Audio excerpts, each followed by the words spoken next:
राजनीति और लीडरशिप मेरे नज़र में ये है कि एक लीडर को एक पुल का काम करना चाहिए। सरकार और जनता, उसके बीच पुल का काम सरकार की योजनाएं, सरकार की बातें जनता तक, जनता की बातें सरकार तक। गांव और शहर में बहुत ऊंच और नीच हो गया है, मतलब इतना फ़र्क हो गया है कि गांव के लोगों का जीवन स्तर कैसे ऊपर हो, लोगों का ध्यान इस पे नहीं। क्योंकि मैं एक पढ़ा लिखा नागरिक हूं और इस समाज से जुड़ा हुआ हूं, तो मुझे ऐसा लगता है कि मेरी भी कुछ जिम्मेदारियां समाज के प्रति हैं। सेमापुर को अगर प्रखंड बनाने की जो हमारी मांग है वो बनना चाहिए। जो जिला परिषद के जनप्रतिनिधि होते हैं, आपने जैसे अस्पताल का मुद्दा उठाया, प्रखंड का मुद्दा उठाया या एजुकेशन का मैटर में मुद्दा उठाया, जब हम उनसे बात करते हैं तो वो बोलते हैं कि उतना फंड जिला परिषद के इस पे होता नहीं है, तो हम लोग कैसे कराएंगे, तो विधायक का काम होगा। तो आखिर जिला परिषद चुनता, सरकार तो योजनाएं ला रही हैं, लेकिन हमारे जनप्रतिनिधि उन्हें लोगों तक पहुंचा नहीं रहे। सिर्फ फंड मिलने से ही काम होगा ऐसा तो नहीं है ना। रोड नाला ही बना देना, मैंने इससे पहले भी बताया, रोड नाला बना देना ही विकास नहीं है। हम लोग, हमारे बरारी क्षेत्र के लोग स्पोर्ट्स में भी बहुत अच्छे हैं। स्पोर्ट्स में बेसिकली वॉलीबॉल बड़ा अच्छा खेलते हैं, ठीक है। तो इन लोगों में वो कला है कि अगर इनको ऐसी कुछ सुविधाएं प्रोवाइड कराया जाए तो ये लोग आगे काम करें। अक्सर लोगों को ये पता नहीं चल पाता है, या फिर जनप्रतिनिधि ही उनको बताने से बचते हैं कि जिला परिषद का काम क्या क्या होता है। और जब लोगों को पता ही नहीं है कि जिला परिषद का काम है, तो 5 साल के बाद उनसे पूछ भी नहीं पाते हैं कि आपने क्या काम किया। इससे कितना नुकसान समाज के लोगों को। तो आप पिछले 4 साल 5 साल कहाँ थे जब हम लोग बाढ़ में तबाह हो रहे थे, कोरोना काल में मर रहे थे, हम लोगों के पास कोई सुविधा नहीं था, खाने पीने का चीज़ कुछ नहीं था, हम लोग परेशान थे, घर जल गए, बाढ़ आ गया, ऐसी विभिन्न सारी आपदाएं हैं जब कभी लोग वो दिखाई नहीं देते हैं जो इलेक्शन के टाइम में। और जो जीते हुए प्रतिनिधि हैं उनसे तो 2-4 सवाल और करने चाहिए कि आपको क्या क्या मिला, फंड क्या क्या था और आपने क्या क्या किया, और नहीं किया तो क्यों नहीं। वो लीडर ऐसा हो जो एक अमीर के लिए भी बराबर हो और एक गरीब के लिए बराबर हो। तो आपका नेता आपको चुनना है, आपके बीच से चुनना है, और ऐसा नेता चुनिए जो आगे आपके लिए विकास का काम करे और आपके साथ हमेशा सुख दुख में कंधे से कंधे मिलाकर रहे। आज आप पहुँचे हैं बरारी प्रखंड के पूर्वी क्षेत्र संख्या 12। हमारे साथ मौजूद हैं जिला परिषद के भावी प्रत्याशी जियाउल हक साहब। उन्हीं से हम मिलने के लिए आए हैं और उन्हीं से हम जानेंगे कि उनका राजनीतिक सफ़र का जो एक शुरुआत हुआ वो कैसी हुआ। सामाजिक लोगों से हमेशा जुड़े हुए हैं और समाज सेवा में हमेशा विलीन रहते हैं। लोगों का सेवा सत्कार इनका प्राथमिकता है, और अगर जनता का आशीर्वाद इनको मिलता है तो कौन सा ऐसा ड्रीम प्रोजेक्ट है जो इनको करना है और जिसको ये प्राथमिकता देंगे। तो हमारे साथ जुड़ रहे हैं जियाउल साहब। सबसे पहले हमारे चैनल में आपका स्वागत है। नमस्कार। सबसे पहला सवाल है कि आप एक समाज सेवी भी हैं, समाज से जुड़े हुए हैं कई सालों से। राजनीति में आने का जो एक डिसीजन है, वो डिसीजन या प्रेरणा कहाँ से मिला? राजनीति में आने की प्रेरणा तो जनता से ही मिली, क्योंकि आप जानते होंगे या शायद आपको खबर होगा कि मैं लगातार पिछले कुछ सालों से लोगों के बीच में हूँ। बहुत सारे काम के कारण पर मुझे लोगों के बीच में जाना पड़ता है और लोगों के बीच में मैं रहता हूँ। तो जब मैं लोगों के बीच में गया तो मुझे ये समझ में आया कि कुछ ऐसी चीज़ें हैं जिन पर लोगों का अधिकार है, जो लोगों को मिलना चाहिए, लेकिन वो लोगों को मिल नहीं पाया।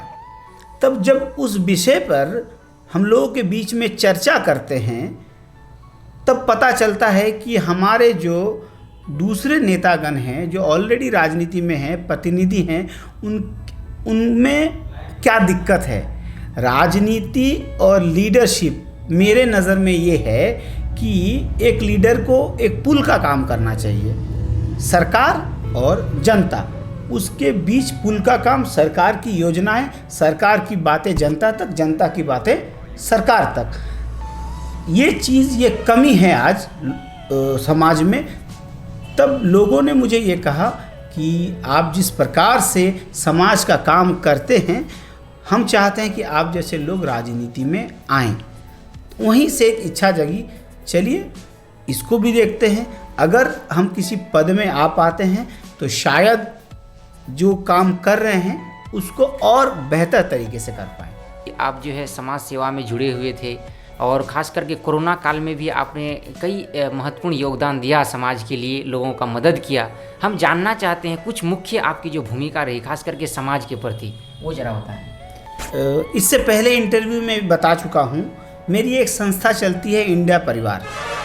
इस संस्था का काम यही है और ये मेरा खुद का सपना है कि मैं एक गांव से बिलोंग करता हूँ। आज शहर में हूँ, शहरीकरण हो गया है हम लोगों का, पढ़ाई लिखाई के कारण हो चाहे किसी कारणवश हो, लेकिन बेसिक जो जड़ है वो गांव से ही है। गांव और शहर में बहुत ऊंच और नीच हो गया है, मतलब इतना फ़र्क हो गया है कि गांव के लोगों का जीवन स्तर कैसे ऊपर हो, लोगों का ध्यान इस पे नहीं है। क्योंकि मैं एक पढ़ा लिखा नागरिक हूं और इस समाज से जुड़ा हुआ हूं, तो मुझे ऐसा लगता है कि मेरी भी कुछ जिम्मेदारियां समाज के प्रति हैं। तो एजुकेशन और हेल्थ और महिलाएं कैसे आत्मनिर्भर हों, इस पे सबसे ज़्यादा मेरा फोकस रहता है। तो हम लोग गरीब बच्चों को एजुकेशन किट प्रोवाइड करते हैं,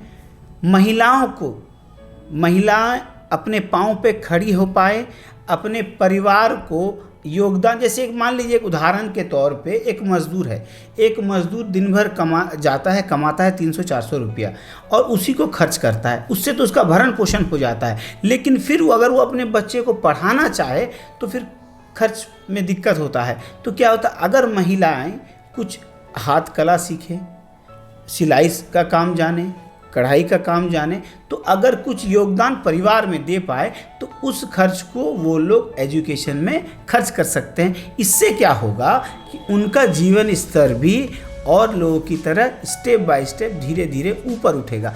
तो एक अकेला मुझसे तो ये संभव नहीं है, लेकिन जहाँ तक मैं कर सकता हूँ मैं लोगों के लिए करता हूँ। हमारे सिलाई सेंटर्स चलते हैं, हम लोग एजुकेशन किट प्रोवाइड कराते हैं, हम लोग ठंड के टाइम में कंबल वितरण करते हैं, और जैसे अभी कोरोना काल गया तो हम लोगों ने यथासंभव कोशिश की कि जो लोगों तक अनाज पानी खाना पीना नहीं पहुंच पाया उन लोगों तक मेरे जैसे संगठन इंडिया परिवार प्लस और भी कुछ ऐसे संगठन हैं, जिसमें से एक मैं नाम लेना चाहूँगा, संकल्प फाउंडेशन। उन लोगों ने भी हम लोगों ने मिल के लोगों के बीच में राशन वितरण का काम किया।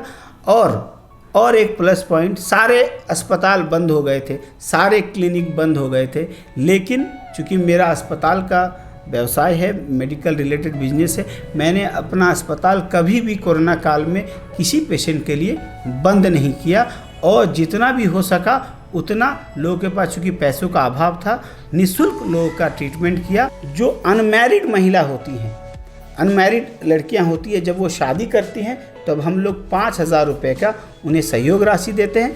और बेटी बचाओ बेटी पढ़ाओ के तहत जो हमारा एक बहुत बड़ा मुद्दा है देश का, जिन्हें जो मैरिड वुमेन हैं उनको जब बच्चा होता है और बेटी होती है तो हम लोग उनको 1,000 रुपया सहयोग राशि के रूप में देते हैं। चलिए, क्षेत्र संख्या 12 जहां से आप चुनाव की तैयारी कर रहे हैं, प्रत्याशी हो रहे हैं, आप आने वाले समय में नॉमिनेशन भी आप करेंगे, इस क्षेत्र की सबसे मुख्य समस्याएं जो आपको लगा, जो आपको दिखा, वो समस्याएं क्या है?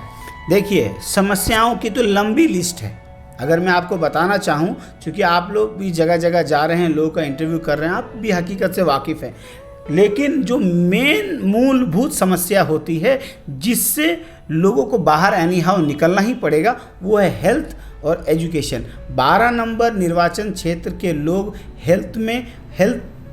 हेल्थ इशू और एजुकेशन इशू को लेके बहुत परेशान है। मैं बताना चाहूँगा, आप अच्छे से जानते हैं कि बरारी में जो अस्पताल है, सरकारी अस्पताल, वो कहाँ पर है? वो काढ़ागोला में है। और अगर बालूघाट से लेके काढ़ागोला तक जो है बरारी का क्षेत्र पड़ता है, अगर बालूघाट के किसी महिला को अपने बच्चे को जन्म देना होगा, उसके लिए अगर अस्पताल जाना पड़े तो उनको 40 किलोमीटर का सफ़र तय करना पड़ता है। जाते जाते तो बच्चा भी मर जाएगा और पेशेंट भी मर जाएगा।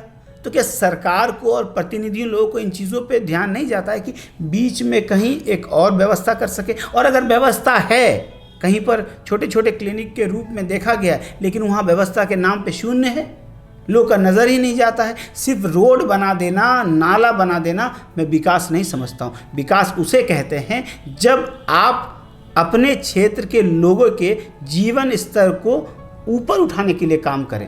रोड नाला तो आज नहीं कल बनेगा ही, लेकिन आपने के जो गरीब है तो गरीब ही रह जाएगा, जो अनपढ़ है तो अनपढ़ ही रह जाएगा, जिसके लिए अस्पताल की सुविधाएं नहीं है वो तो कभी नहीं होगा। आपको एक अच्छा हाइजीनिक क्वालिटी का अस्पताल और एक अच्छा एजुकेशन सिस्टम तो देना ही होगा ना। लोग उनके लिए बातें ही नहीं करते हैं। पता नहीं, सिर्फ रोड नाला इसी को विकास अगर कहते हैं तो मेरे नज़र में तो ये विकास नहीं। मेन प्रायोरिटी आपका होना चाहिए हेल्थ, दूसरा एजुकेशन। चलिए, विगत कई वर्षों से हमने सीमापुर के आसपास, आपने भी इस मुद्दा को उठाया था कि प्रखंड बनाना चाहिए, क्योंकि प्रखंड की दूरी, इधर जो 10 पंचायत है उनको काफ़ी ज़्यादा परेशानी का सामना करना पड़ता है। तो किस बेसिस पे आप बोल रहे हैं कि ये प्रखंड बनना चाहिए? और अगर बनेगा, आपने ही मुद्दा उठाया था कि हाँ इसको बनाया जाए, आपके पास कोई ऐसा प्रोजेक्ट है, रोड मैप है जिससे बनना संभव हो सके? देखिए, सेमापुर को अगर प्रखंड बनाने की जो हमारी मांग है वो बनना चाहिए, क्योंकि ज़्यादा संख्या लोग, एकदम पूरा का पूरा कैलकुलेशन तो अभी मुझे डायरी देख के आपको बताना पड़ेगा, लेकिन ज़्यादा से ज़्यादा लोग इस एरिया में हैं। आप अगर बरारी का सेकंड पार्ट उधर देखें जहाँ पर आपका ब्लॉक है, तो उसके बाद वहाँ से दूसरा ब्लॉक स्टार्ट हो जाता है, तो उनके पास तो ब्लॉक है, सब कुछ है। तो आप अगर इसको मिडिल पार्ट में लेके आते हैं तो उन लोग के लिए भी पास हो जाएगा और हम लोग के लिए भी पास हो जाएगा। हमारे पास 2 व्हीलर 4 व्हीलर की सुविधा है तो हमको बड़ा आसान लगता है, लेकिन जिनके पास ये सुविधा नहीं है उनका दर्द क्या है, कभी किसी ने समझा है कि अगर ऑटो करके जाए तो 3 बार ऑटो बदलना पड़ता है।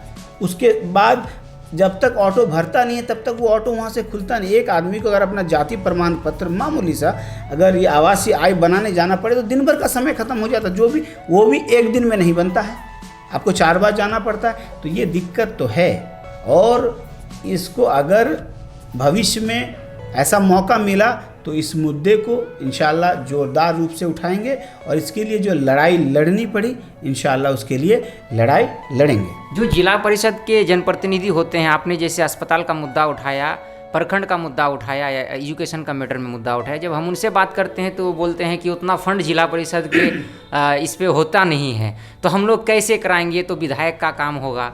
तो आखिर जिला परिषद चुनता क्यों है लोग? बड़ा इम्पोर्टेंट सवाल था आपका, मैं चाह रहा था कि सवाल पूछा जाए।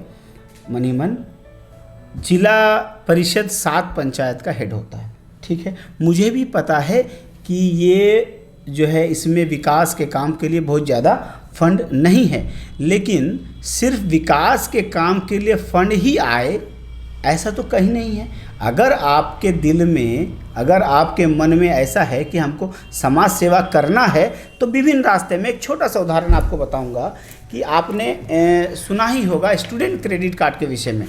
स्टूडेंट क्रेडिट कार्ड सरकार की एक योजना थी जिसमें गरीब बच्चों को 4 लाख रुपए तक का एजुकेशन लोन दिया जाना था। मैं आपको बताना चाहूँगा कि हमारे जो लोग हैं बरारी के, मैक्सिमम बच्चों ने अप्लाई ही नहीं किया। अब पूछिए क्यों अप्लाई नहीं किया? क्योंकि लोगों को पता ही नहीं है कि ऐसी कोई योजना है। ये काम किसका है? ये काम तो एक जनप्रतिनिधि का है ना, कि मान लीजिए कि ये योजना है, योजना अगर जिला में है तो जिला से उठा के ला के अपने क्षेत्र में, जैसे अगर मैं जिला परिषद या फिर जो वर्तमान जिला परिषद है वो अगर 7 पंचायतों में 7 काउंटर लगवा दें कि नहीं ऐसा ऐसा ऐसा है, तो ऑब्वियसली गरीब का बच्चा भी पढ़ पाएगा, जिसके पास पैसा नहीं है, जो डॉक्टर बनना चाहता है, इंजीनियर बनना चाहता है, उसके बाद MBA करना चाहता है, BBA करना चाहता है, B फार्मा करना चाहता है, बहुत सारी पढ़ाइयाँ, टेक्निकल पढ़ाइयाँ हैं जो जिससे पढ़ के उसका जीवन स्तर आगे बढ़े। जैसे ही मैंने आपको इससे पहले बताया, अगर घर का एक बच्चा नौकरी में चले जाए तो उस परिवार का पूरा जनरेशन के लोग बदल जाते हैं, उनको एक रास्ता मिल जाता है। तो सरकार तो योजनाएं ला रही हैं, लेकिन हमारे जनप्रतिनिधि उन्हें लोगों तक पहुंचा नहीं रहे हैं। सिर्फ फंड मिलने से ही काम होगा ऐसा तो नहीं है ना। रोड नाला ही बना देना, मैंने इससे पहले भी बताया, रोड नाला बना देना ही विकास नहीं है।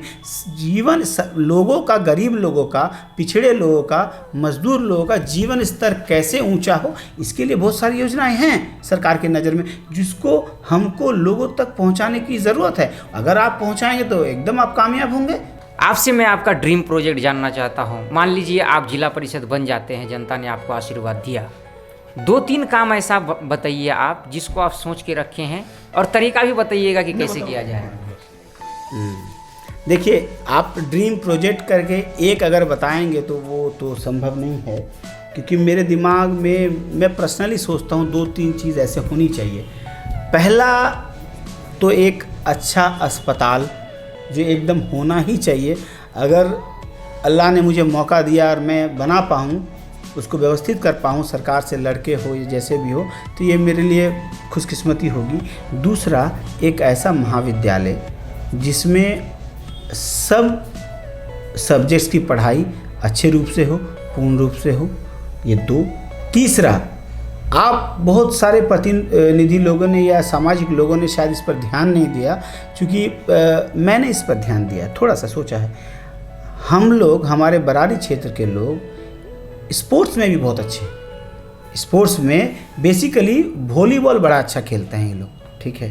तो इन लोगों में वो कला है कि अगर इनको ऐसी कुछ सुविधाएं प्रोवाइड कराया जाए तो ये लोग आगे तक खेल सकते हैं। उसका एक उदाहरण मैं आपको बताऊंगा। काढ़ागोला में मंटू चौक में एक लड़का है जो साइकिलिंग में नेशनल चैंपियन है, शायद आप बहुत लोग को पता भी नहीं होगा।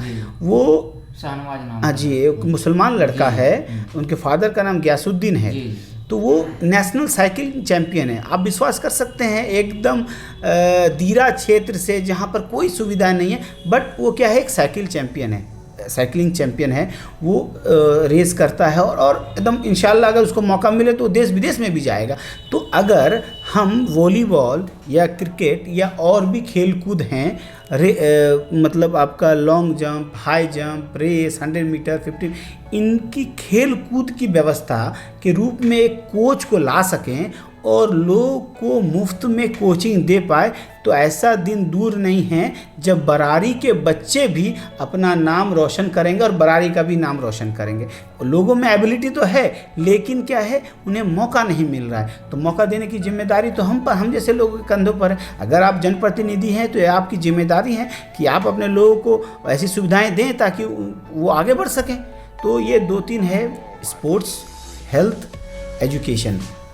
और जो चौथा, जो मेरे दिल के बहुत करीब है, मुझे बहुत खुशी होती है, ये मैं अक्सर इंटरव्यू में बोलता हूँ कि जब मैं बच्चियों को देखता हूँ कि वो लोग ड्रेस पहन के साइकिलिंग करके स्कूल जाती हैं, तो मुझे बहुत खुशी होती है कि आज अब हमारे गांव घर के बच्चियाँ भी पढ़ाई को इतना इम्पोर्टेंस देने लगे हैं। तो अगर मैं उन बच्चियों के लिए छोटे छोटे उद्योग के रूप में कुछ ऐसा सेटअप कर पाऊँ, जैसे मैंने बताया कि सिलाई सेंटर चलता है, और भी बहुत सारे जिसके लिए फ़ंड की आवश्यकता है, शायद अभी मेरे पास नहीं है, लेकिन अगर मैं जीत के आ पाऊँ और उनके लिए कुछ ऐसी व्यवस्थाएं ला पाऊँ तो शायद ये मेरे लिए खुशकिस्मती होगी। और अगर मैं जीता तो इंशाल्लाह मैं इस पर गौर करूँगा और इसके लिए काम करूँगा। अक्सर लोगों को ये पता नहीं चल पाता है, या फिर जनप्रतिनिधि ही उनको बताने से बचते हैं कि जिला परिषद का काम क्या क्या होता है। और जब लोगों को पता ही नहीं है कि जिला परिषद का काम है, तो 5 साल के बाद उनसे पूछ भी नहीं पाते हैं कि आपने क्या काम किया। इससे कितना नुकसान समाज के लोगों पर पड़ता है? देखिए, नुकसान तो है ही। मैं बार बार एक ही चीज़ कहता हूँ कि लोगों में जानकारी का अभाव है, जिसके कारण से ही लोगों ने क्या है, बिजली, उसके बाद राशन कार्ड और क्या कहते हैं आपका रोड और नाला को ही विकास समझ लिया है। आपको अब जागरूक होना पड़ेगा, आपको अपने प्रतिनिधि से सवाल करना पड़ेगा। जब तक आप सवाल नहीं करेंगे तब तक लोग इस तरह से बच के निकलते ही रहेंगे। अगर सवाल लोग पूछें कि भाई आपने क्या काम किया है और क्यों नहीं काम किया है, 5 साल आप कहाँ थे, या फिर जो ऐसे प्रतिनिधि हैं जो इलेक्शन लड़ना चाहते हैं उनसे सवाल किया जाए कि आपने जनता के लिए क्या किया है, तब आपको समझ में आएगा कि ग्राउंड हकीकत क्या है।